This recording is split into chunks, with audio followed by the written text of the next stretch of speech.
Bharat, America आणि Israel यांच्यातील राजनैतिक आणि आर्थिक संबंध नव्या टप्प्यात प्रवेश करणार आहेत. अमेरिकेसोबत टॅरिफच्या मुद्द्यावरून भारताचा संघर्ष सुरू असतानाच भारत आपल्या सामायिक मित्रदेश इस्रायलसोबत महत्त्वपूर्ण द्विपक्षीय गुंतवणूक करार करण्याच्या तयारीत आहे. या करारावर इस्रायलचे अर्थमंत्री बेझलेल स्मोट्रिच यांचा भारत दौऱ्यादरम्यान स्वाक्षऱ्या होऊ शकतात. स्मोट्रिच 8 ते 10 सप्टेंबर दरम्यान भारतात येणार असून त्यांच्या या भेटीला प्रचंड महत्त्व प्राप्त झालंय. यावरून सविस्तर जाणून घेऊयात या व्हिडिओच्या माध्यमातून.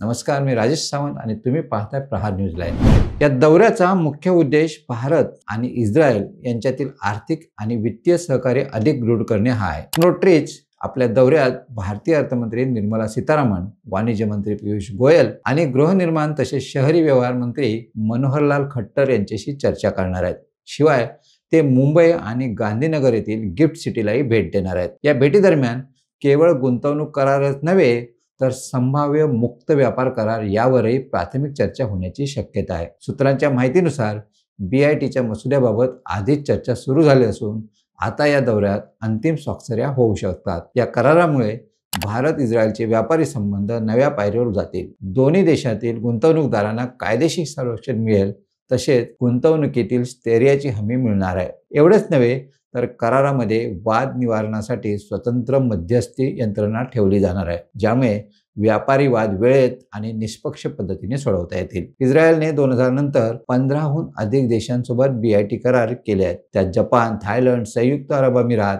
फिलिपाईन्स आणि दक्षिण आफ्रिका यांचा समावेश आहे. त्यामुळे भारताशी होणारा हा करार केवळ द्विपक्षीयच नव्हे तर जागतिक आर्थिक मंचावरही महत्त्वाचा मानला जातोय. भारतासाठी हा करार अमेरिकेशी सुरू असलेल्या टॅरिफ वादाच्या पार्श्वभूमीवर एक रणनीतिक पाऊल मानलं जात आहे.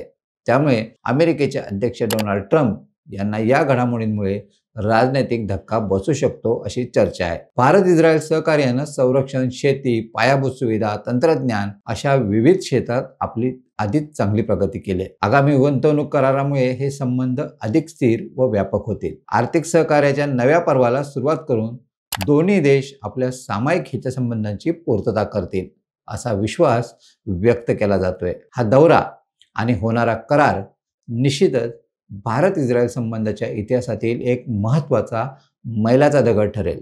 तुम्हाला ही माहिती कशी वाटली कमेंट्समध्ये नक्की कळवा आणि अशाच नवनवीन व्हिडिओ पाहण्यासाठी प्रहार न्यूज लाईव्ह चॅनलला लाईक, शेअर आणि सबस्क्राईब करायला विसरू नका. धन्यवाद.